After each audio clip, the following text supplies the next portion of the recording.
balik na ako guys because I have my resolution. I didn't say new kaya ako na initag. Before, last year actually, na din ako mag-sweets and rice. But now, I have to do my best. Din ako mag-sweets and rice and I have to lose weight because hamok na ako mga clothes na di na mo fit. I have my clothes na di na ma-fit.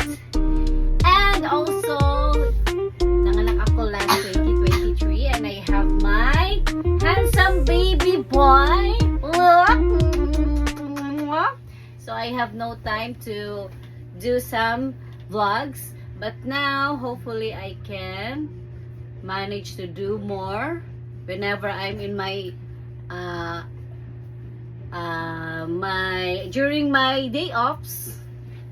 And then join me as I lose my weight, and hopefully I can achieve that. Actually, my weight today is 65 kilograms.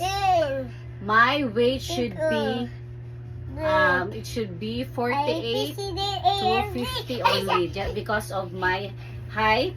I'm just short, so I have to balance my height and my weight.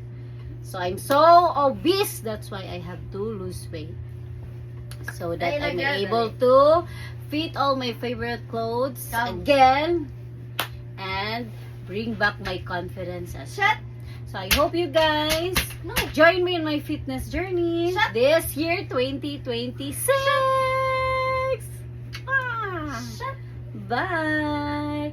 Have a blessed year, everyone.